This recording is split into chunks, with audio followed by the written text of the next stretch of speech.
very much, Karen. And the volcanic ash causing a lot of disruption when it comes to the flights, and that means, of course, that the travel industry is losing quite a lot of money, isn't it? Yeah, we've been trying to tot up,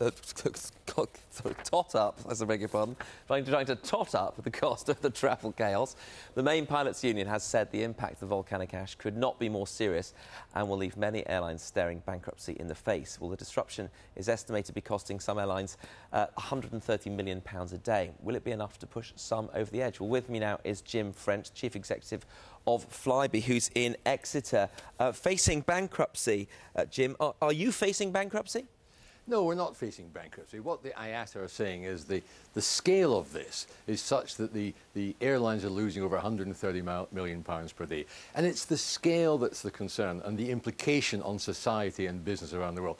This is why airlines are asking the authorities to relook at the measure, relook how they're assessing the risk of this, and to look around the globe and look at other parts of the world who have different systems to make sure we're doing all we can. In the US, for example, the FAA, the Met Office there, identify the dense clouds. They advise the crews through the Met Office reports where these clouds are, and with these very sophisticated weather radars, the crews avoid the dense clouds, exactly as they do around the globe every single day of the week, avoiding highly electrical charged clouds, etc. So what the airlines are saying, this has brought Europe to a standstill because of one methodology being applied. So let me clarify, you think it's safe to fly and this is an overreaction by the authorities? What I'm saying is British Airways, for example, flew yesterday for 2 hours 46 minutes from 10,000 feet to 40,000 feet at 5,000 increments for 5 minutes each, all the way out over Ireland, back over Wales. That aircraft's being inspected.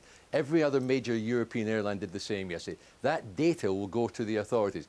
What we're asking the authority is, let us make sure that the blanket ban, which grounds everything in Europe, is applicable. And why don't we look at other ways of doing it, such as they do in the USA under the FAA, their equivalent of the CAA. If this continues to go on, how long is it before we do start to see some airlines going bust? Well, clearly, you know, Flybe's in a very good position because we're predominantly a domestic airline.